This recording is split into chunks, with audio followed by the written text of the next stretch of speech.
My comment to people has always been that, if it weren't for NFIB, the small business person would just get run over. We don't have the resources. We don't have anything. We don't have the knowledge. We don't have the expertise. We don't have the money. And most of us are blindsided when these things happen. The Small Business Rundown is the official podcast of the National Federation of Independent Business, the member-driven voice of small business. NFIB and our members advocate to keep America's small businesses strong and independent in Washington, D.C., all 50 states, and the nation's courts. Welcome to the Small Business Rundown, a bi-weekly podcast with information on independent businesses' victories and challenges in Washington, D.C. and state capitals. I'm Adam Temple, NFIB's Senior Vice President of Advocacy. Joining me to discuss the top U.S. Supreme Court cases that impact America's millions of small businesses is Kenny Crenshaw, an NFIB member and small business owner from Memphis, Tennessee, as well as Beth Milito, the Vice President and Executive Director of NFIB's Small Business Legal Center. Kenny, Beth, thanks for joining us today. Oh, glad to be here, Adam. Thanks, Adam. Kenny, before we get into the Supreme Court specifics, can you just tell us a little bit about your small business? Yeah, I started this business in 1984, right out of college in Mississippi State, and we do weed control and fertilization on home lawns, commercial properties. We do what's called commercial and industrial weed control, power lines, pipelines, chemical plants. We do roadside applications for cities and counties, and I guess we're the largest independently owned lawn care company in the region by now. Excellent. We'll talk more about your business and how it intersects with some of the policy and court discussions that we've got today here in a little bit. But before we do that, Beth, during the 2024 to 25 U.S. Supreme Court session, how many cases did the NFIB Small Business Legal Center get involved with, and what were the outcomes? So last year, we were involved in a total of 7 cases, and maybe I should back up a little bit, too, and explain that our involvement in those cases was as an amicus, and that means that we filed what is known as a friend of the court brief with the court in those 7 cases. And that means that we were not a party to the case. We weren't a plaintiff or defendant, but we were coming in with a brief to tell the court how the decision in that case would impact all small businesses in the country. So sort of a broader perspective on the case as opposed to just how the court's decision would affect company X or company Y. And we do that a lot. Every year we probably get involved in about 8 to 10, usually last year was a little bit lower with just 7, but usually 8 to 10 cases in the Supreme Court where we file amicus briefs. And as some of our listeners probably are aware, there have been occasions where NFIB has been a party to a case before the Supreme Court. That doesn't happen that frequently. I think our marquee case was NFIB versus Sebelius, decided in 2012. And then again in 2022, we made it all the way up to the U.S. Supreme Court in NFIB versus OSHA. But that is not as frequent. More often, we are filing a friend of the court or an amicus brief before the court. And last year, we had a pretty good record. We had 3 wins, 3 losses, and then 1 sort of neutral decision. And can you tell us a little bit more about a few of the more influential cases? Sure. So last year, I just want to highlight 2 in today's podcast. We had a case involving the Fair Labor Standards Act, and that is the federal wage and hour law. And it was dealing with how much evidence a plaintiff needed to put forward in order to make out what is known as a class action. And that was a case where we had a win, and the court unanimously agreed that more evidence was needed from employees, plaintiffs, in order to make out a class action case. So that was a good win for us in that case. Another case that I wanted to highlight today was involving the Federal Communications Commission and whether or not a federal agency like the FCC can delegate its authority to a private entity. In this case, the FCC delegated its authority to a private corporation, which was then charging businesses like NFIB members permitting costs and making money off what was really something that we argued the FCC should be doing, and a private entity should not be allowed to make money from this sort of thing. So those are we get involved in cases involving employment law, tax, general business, really all the issues in which NFIB lobbies in the state capitals and in Congress, too. Those are the sort of issues that we also get involved in the U.S. Supreme Court. Right. And Kenny, as Beth mentioned, you were involved in one of NFIB's lawsuits, this one against the Federal Trade Commission. Can you tell us a little bit more about your experience?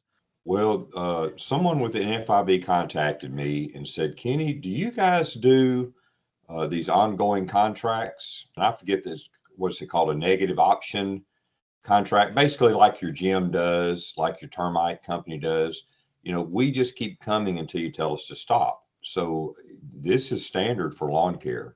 Everybody that I'm aware of does it this way, except for a few odd places where they make them have contracts. But for the most part, everybody in my market, we just simply keep coming back until you tell us to stop. And so someone within NFIB contacted me and said, would you like to be part of this lawsuit? Not as a plaintiff, but as someone just to tell their story. And I said yes. And so two very nice lawyers from, I guess, NFIB had hired a firm to assist them.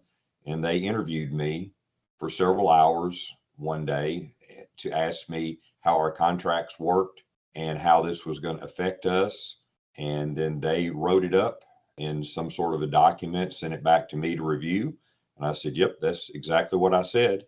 And so they submitted this. The NFIB Legal Center did this. And my part of it was simply to tell my story about how this new rule was going to severely impact my business and our customers.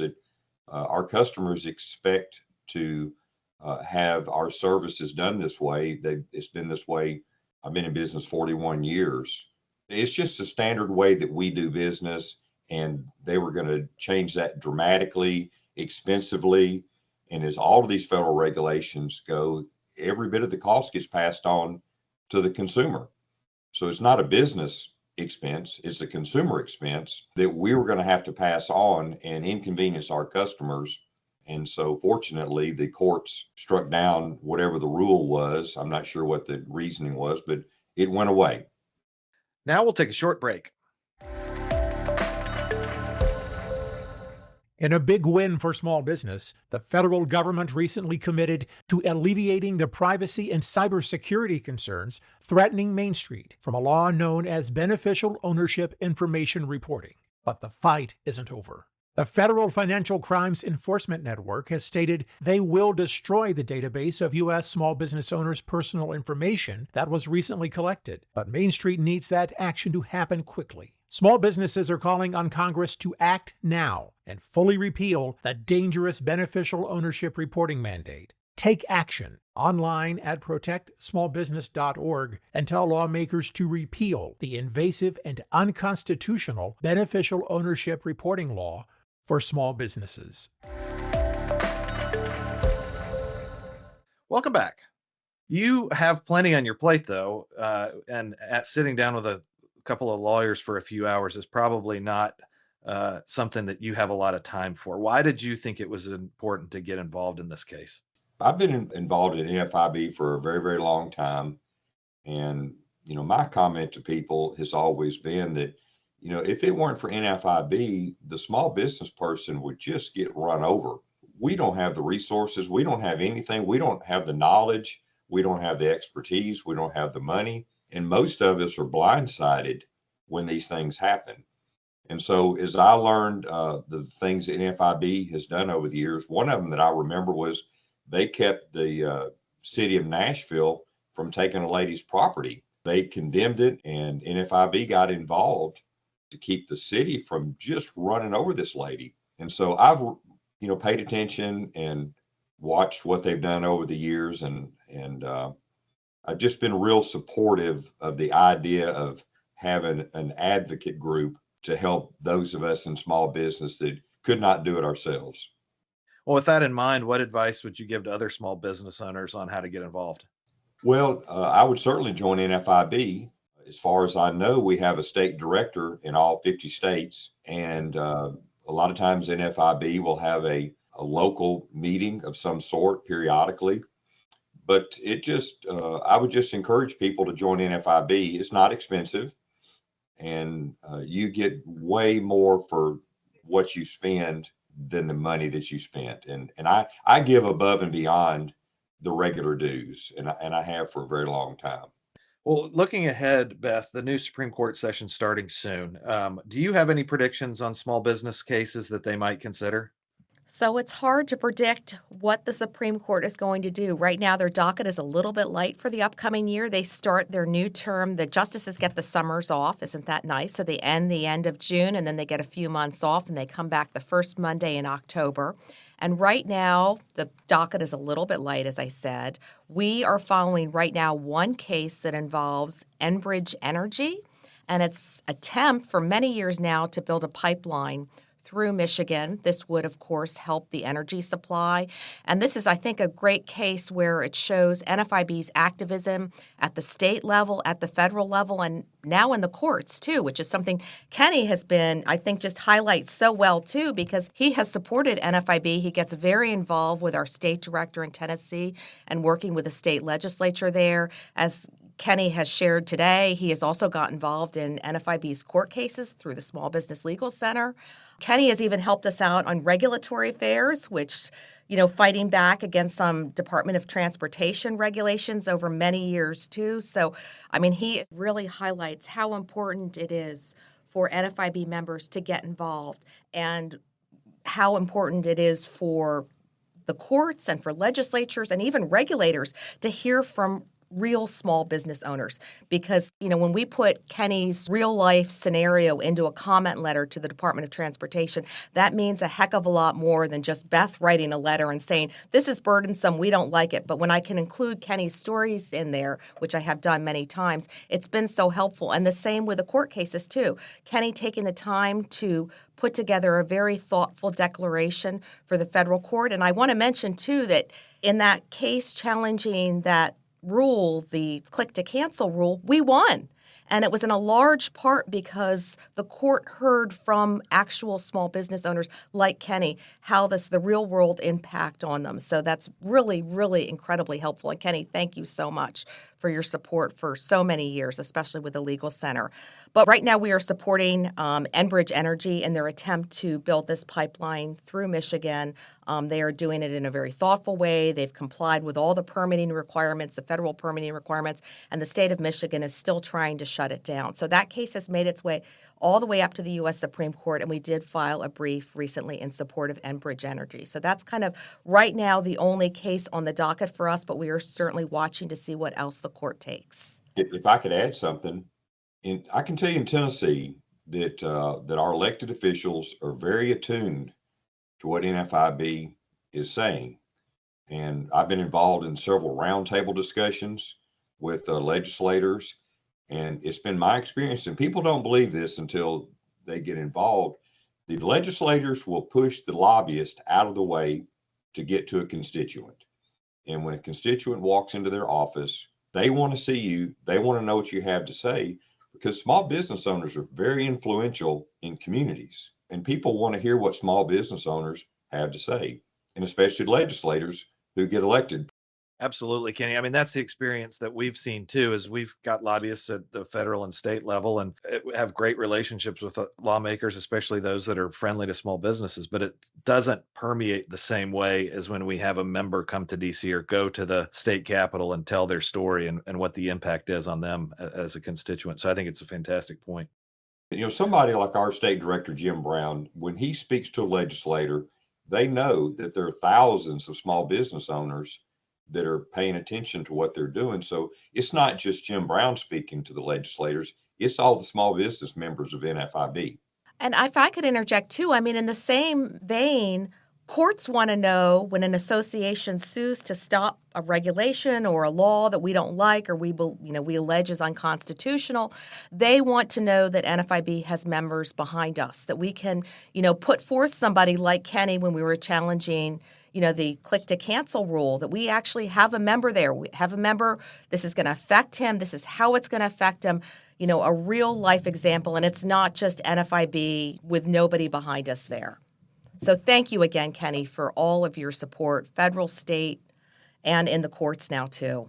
It's been a lot of fun over the years. I've got to interact with a lot of elected officials, and NFIB's been very involved. And one thing that impressed me many years ago when I first began working with NFIB, I've been to their headquarters in Nashville, and on the wall are pictures of small business owners.